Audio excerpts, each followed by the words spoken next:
안녕하세요. The morning began like any other inside the towering skyscraper of Shinwa Group, one of South Korea's most powerful corporations. The halls buzzed with silent urgency, heels clicking against marble floors, papers rustling, and coffee carts weaving through the maze of desks. On the top floor, enclosed in a glass office that overlooked the city below, sat Kang Joon-ho, the company's youngest CEO, a billionaire known for his cold logic and calculated decisions. Joon-ho was a fortress of discipline. Ever since he took over after his father's retirement, his life had been nothing but spreadsheets, mergers, and board meetings. He didn't engage with staff unless necessary and rarely remembered anyone below executive level. That's why it surprised everyone, especially him, when a quiet newcomer managed to slip into his thoughts so easily. Han Soo-min, newly hired as a temporary filing assistant, was assigned through a social inclusion program the company barely promoted. To most, she was invisible, just another pair of hands moving documents in the archive department. But that all changed when their paths accidentally crossed outside the executive meeting room. She was balancing a towering stack of folders that nearly blocked her vision when she stumbled, barely regaining control before everything fell. Joon-ho stepped back just in time, watching her with faint curiosity. She didn't even realize who she'd nearly crashed into. "I'm so sorry," she said, bowing slightly, her voice nervous but gentle. "Are you all right?" he asked, startling even himself with the question. She blinked, confused by the kindness. "Yes, sir. I apologize for the inconvenience." "What's your name?" "Han Soo-min, sir. I just started in the records department." "Han Soo-min," he repeated, almost to himself, as if imprinting it somewhere he couldn't reach. That night, while reviewing contracts in his penthouse office, he found his mind drifting back to her face. It wasn't just her appearance. It was the way her eyes held a kind of honesty he hadn't seen in years. He shook it off. She was just a temp, easily forgettable. But the next morning, he found himself walking to the basement archive, pretending to check on outdated documents. The file room was dimly lit and quiet, smelling faintly of old paper. Soo-min was alone, focused on her work. She looked up, startled to see him standing there. "Mr. Kang, did you need something?" "I'm looking for the 2016 finance reports," he lied smoothly. "They're right here." "One moment," she said, quickly pulling a folder from the shelf. Their fingers brushed as she handed it over. It lasted only a second, but it left an unexpected spark in the air. He noticed. She noticed. And in that tiny pause, something unspoken passed between them. Neither of them realized it yet, but that fleeting moment would unravel everything they thought they knew. For Joon-ho, it was the first crack in a wall built over years of loneliness and expectations.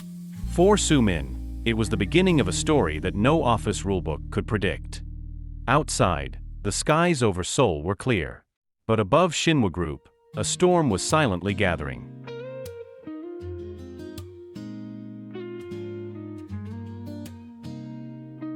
The days that followed were full of awkward glances and silent tension. Kang Joon-ho, a man who once walked the halls of Shinwa Group with detached precision, now found himself slowing near the basement, ears straining for the sound of rustling papers or Soo-min's faint humming. He hadn't planned it, he didn't believe in fate, but something about her made the sterile walls of the company feel warmer, less suffocating.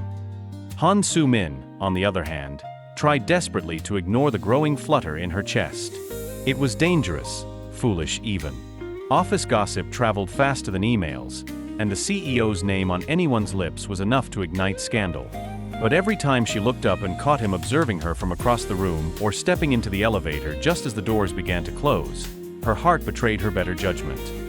One afternoon, during a brief coffee spill emergency in the accounting wing, Soo-min was called upstairs to help refile documents. She wasn't supposed to be there. Her ID didn't even grant her access, until someone somewhere opened the elevator for her. She stepped out into the executive floor like an intruder in a forbidden palace, where suits whispered and assistants typed like machines. She didn't expect him to be waiting. "You've been promoted to emergency backup?" Joon-ho asked with a dry smile as she approached, cheeks flushed. "I was just helping," she replied quickly, eyes on the floor. He took a step closer. Not enough to breach protocol, but enough for her to notice. "You always help, Sumin." That sentence lingered in the air, soft and dangerous. They stared at each other in silence before the sound of approaching footsteps snapped them apart. He turned without another word, but not before she saw something flicker behind his composed gaze, hesitation, or perhaps regret. That night, Sumin received a bouquet of white peonies at her apartment door. No note. No signature. But she knew. At the same time, Junho sat alone in his penthouse, staring out over Seoul skyline, the unopened wine glass beside him untouched. He had done the unforgivable. He'd allowed his heart to wander beyond logic, beyond rules. And worse, he dragged her into it. He didn't know yet how much the world would fight against them. But he knew one thing clearly: Han Sumin was now more than a distraction. She was a risk he wasn't ready to give up. And in the silent shadows of Shinwa Group, whispers had already begun to stir.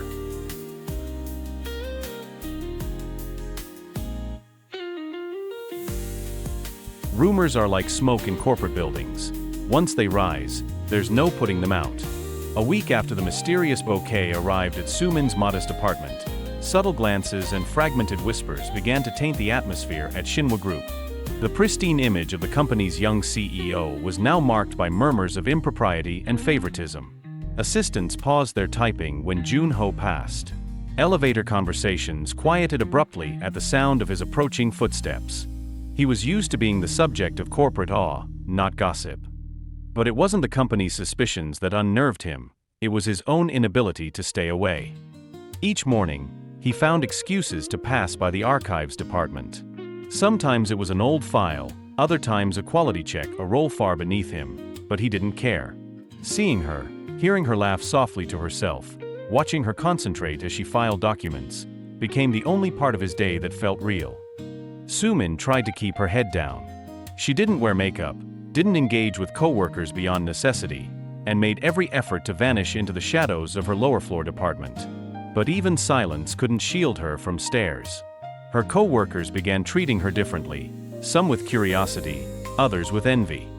One afternoon, after another tense elevator ride where Junho stood beside her in silence, the doors opened to reveal a senior executive waiting. The man's gaze flickered between them, then lingered on Sumin a moment too long. That evening, in his penthouse apartment, Junho poured himself a drink and stared at the ice melting in the glass. His mother had already summoned him for another family dinner. He knew what it meant. And sure enough, across the table sat Choi Doon, polished and poised, her smile trained like a politician's. Her family owned one of Korea's most influential financial firms. A union between the Choice and the Kangs would be monumental. "You're distracted, Junho," his mother observed, eyes sharp. "We can't afford a scandal right now." He said nothing, but his jaw tightened. That was the night he texted Sumin, "Can we talk?" "Not here." They met at a quiet tea house in Insadong, one of the few places in Seoul untouched by the relentless speed of modern life. The air smelled of roasted barley and nostalgia. Junho was already there when she arrived, seated at a corner table beneath a paper lantern. He wore no tie. His shirt sleeves were rolled to his forearms, a look far removed from the aloof CEO the world knew. Sumin hesitated before sitting. "Weshalb did you ask him to come?" He looked at her for a long moment. "Because this can't stay in the shadows." She lowered her eyes. "You're engaged, aren't you?" "They want me to be. My family's negotiating it like a business deal." "Then, why are we here?" she asked, voice trembling. "Because I don't care about legacy if it means losing you." A long silence followed. She reached for her teacup but stopped short. Their hands were so close they almost touched. "I'm not like you, Junho. I have no power. I have no name. I don't belong in your world." "Then I'll change the rules." Shellauk hit bitterly. Tears in her eyes. "You can change your motor. Or your shareholders. Or the media." He leaned in, eyes filled with quiet defiance. "Tin let them come." That night, as he returned to the family estate, his mother was waiting in the drawing room. She held a manila folder in one hand, her expression unreadable. Juvemade your kvase, haven't you? He met her gaze. Yes. She set the folder down on the table between them. Inside were photos of Soo Min entering the tea house, of Junho holding the door for her, of them sitting far too close. Then prepare yourself, because you're going to war. The walls of Shinhwa were no longer just closing in, they were watching. And for the first time in his life, Kang Junho chose love over legacy, knowing the cost would be everything he'd spent his life building.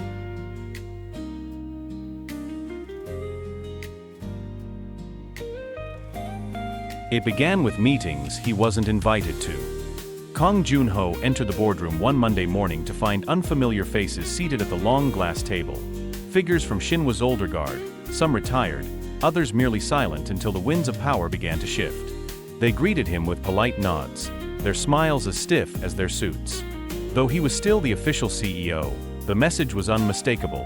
His authority was being quietly eroded from beneath his feet. He sat at the head of the table, scanning the printed agendas. Not a single one bore his signature. He turned to his assistant, Min Kyu, who stood awkwardly near the doorway, avoiding his gaze. Something had changed, and he hadn't seen it coming. The answer revealed itself slowly, new memos bypassing his approval, sudden audits into departments loyal to him, and strange appointments filling high-ranking roles. It was a coup. Not overt, not loot, but deliberate. And at the center of it all, like the eye of a storm, sat Chairwoman Kang. She didn't raise her voice or issue direct threats. She didn't need to. Her silence spoke volumes. Her network worked in whispers. Meanwhile, Soo Min was reassigned without notice. From Archives to Marketing. A demotion disguised as a lateral move. She now sat in a dim, windowless office with two co-workers who barely acknowledged her existence. Her new supervisor, Ms. Han, a rigid and meticulous woman loyal to the chairwoman, gave her impossible deadlines, mocked her education, and once remarked, "I don't know what you did to catch the CEO's attention, but it's not working here." Soo Min entouretet quietly. She didn't want to make things harder for Junho. But every day was a storm, and her umbrella was made of paper. One evening, as she waited at the bus stop near her small apartment, Junho appeared. No bodyguards. No car. Just him, in a simple jacket and tie loosened at the collar. "Why are you here?" she asked, clutching her scarf against the cold wind. He exhaled slowly. "Because everything I built is being taken from me. But I don't care if I still have you." Her heart ached at his vulnerability, but fear clung to her ribs. "They're punishing us, Junho. They're going to ruin you." He stepped closer, his eyes searching hers. "Then let them. I won't choose them over you. Not again." She wanted to believe him. But every day, she saw what their world could do to people like her. They wouldn't stop until she was gone, or until he gave her up. Back at Shinhwa, the attack escalated. Anonymous emails circulated about her supposed misconduct. Doctored photos appeared in employee group chats. She was called into HR for conduct review, accused of fraternizing with leadership and abusing her position. Junho was livid. He stormed into the boardroom. "You're targeting her to control me. That ends now." An elder board member, Mr. Huang, leaned back in his chair. "This is about stability, Junho. Public trust. Not personal vendettas." "No," he said. "It's about fear. You're afraid of change. You're afraid that someone outside your world might matter." Chairwoman Kang stood slowly. You are CEO because of US. Because of this name, not because of her. He faced her, voice steady. "Then take the name. Take everything. But I'm done living someone else's story." That night, he went public. A carefully worded press release was issued from his personal office. Kang Junho acknowledges a personal relationship with an employee of Shinhwa Group. The relationship has no impact on corporate governance or operations. Any targeting of said employee is unacceptable and will result in legal action. It shook the corporate world. Reporters swarmed. Stock prices dipped. Articles flew across news portals with headlines like "CEO risks empire for love" and modern-day Romeo or reckless executive. Soo-min saw her photo plastered across every screen. She cried in the bathroom stall at work. But when she looked up, she smiled through tears. He hadn't abandoned her. Ze war hart begun. And while the battlefield was paved in silence and status, Junho had chosen his side. For love. For her.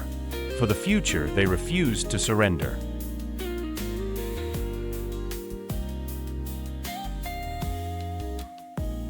The morning after the press release, the world was no longer silent.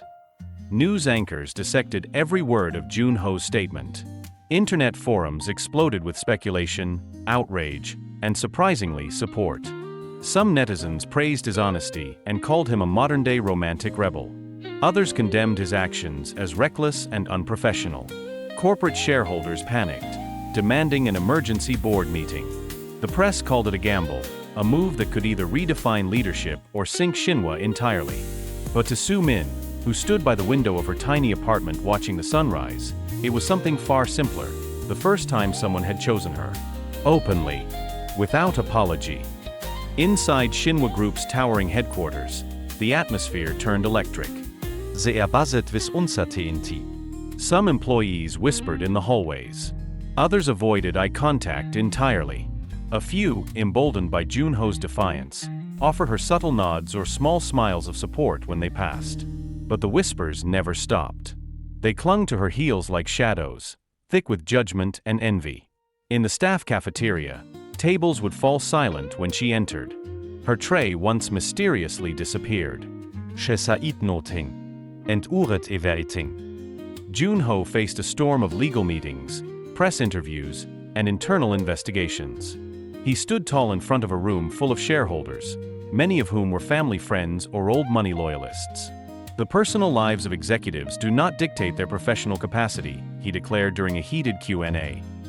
Shinhwa was built on principles, not prejudice. His voice was calm, but his jaw was clenched with the tension of someone fighting on every front. Some clapped. Others walked out. He didn't flinch. But the real battle was at home. Chairwoman Kong summoned him late that evening. Her study was dim, lined with books older than both of them combined. She sat poised, her expression unreadable, a cup of untouched tea before her. "You humiliated this family," she said without looking up. Junho remained standing, hands in his coat pockets. I protected Someone I love. "She's not one of us. She doesn't understand what sacrifice means." He laughed bitterly. "She understands it better than anyone here." She wakes abwehr die Knoving ze wird wanns hergone. The silence between them was suffocating. Finally, his mother whispered, "Then you are no longer my son." He nodded once. "Then I'll build a life that doesn't need your name." He left without another word. Soo-min found him waiting outside her apartment that night, soaked from the rain. His tie hung loose around his neck, and his eyes looked heavier than ever. "Are you okay?" she asked, pulling him inside and wrapping him in a towel. "I don't know what okay feels like anymore," he admitted, collapsing onto her tiny couch. "They won't stop, Soo-min. They'll keep coming until there's nothing left of me, or you." "I'm not afraid," she replied. "But you're breaking. You don't have to do this alone." He looked up at her, something raw and desperate in his gaze. Ten mari me. Not in secret. Not somede. Now. She froze. The proposal wasn't grand. It wasn't even planned. But it was real. It was the most real thing in a world made of masks. I want to," she whispered. "But is this love or desperation?" "It's both," he said. "But I want forever with you, even if it begins in chaos." They stood in the tiny kitchen, rain tapping at the window like a lullaby of fate. The kitchen light flickered. The kettle whistled. Her heart was a drum. A week later, their wedding was held quietly at a countryside chapel, far from Seoul's noise and scrutiny. Only a few trusted friends attended. Min-kyu, Soo-min's younger sister, Junho's former professor who once told him love is the only legacy worth leaving. There were no reporters. No designer gowns. Just two people promising to fight for each other, even when the world stood against them. When they said their vows, it wasn't just a union, it was a revolution. A declaration that love could be louder than legacy. The fallout would come. The consequences were far from over. But as they stood beneath a pale sky, hands entwined and eyes unyielding, they knew one thing. They had chosen each other. And for the first time, that was enough.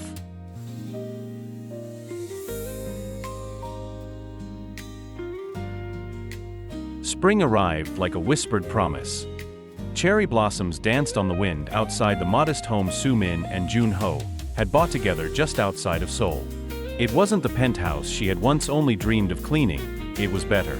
It had creaky wooden floors, a sunlit kitchen, and a garden that bloomed under her care.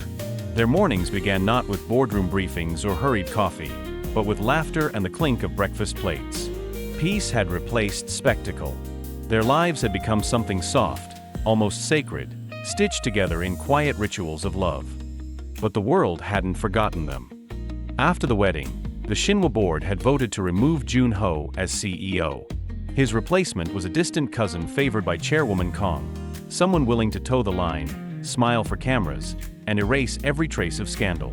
The headlines declared the end of a dynasty, while Jun-ho watched from the sidelines with a calm he never knew he could possess. He didn't fight the decision.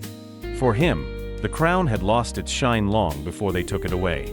He began consulting independently, mentoring young entrepreneurs who didn't come from wealth or power, who had stories like Soo-min's, and dreams worth protecting. Soo-min, To, found new purpose. She launched a non-profit organization called Steps Forward, focused on empowering working-class women to break into corporate sectors. What had started as quiet volunteer work grew into a full-fledged movement. Her story, once whispered in shame through the corridors of Shinhwa, became a symbol of courage and possibility.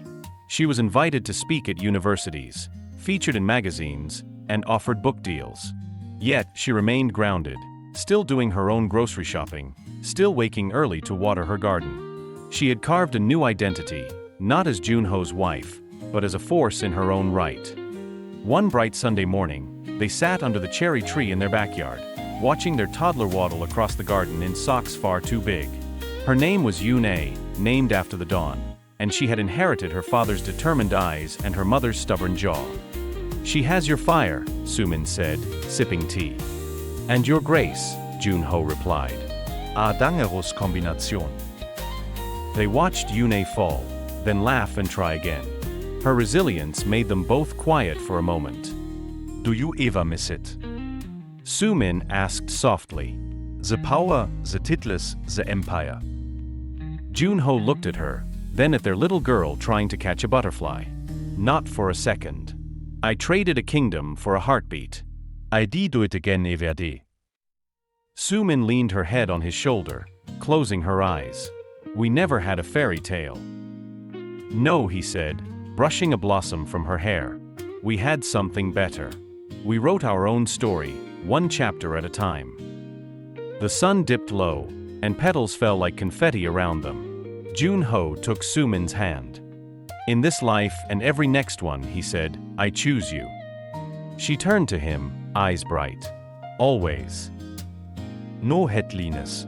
No Applause. Just love. Quiet, steadfast, and eternal. Their story wasn't about breaking the rules for love. It was about rewriting the rules altogether. About defying expectations not just for each other, but for those who came after them.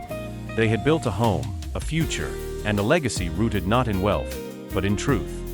And so, beneath the cherry blossoms and the laughter of their daughter, their happily ever after bloomed, not in marble halls, but in the soft, enduring soil of love.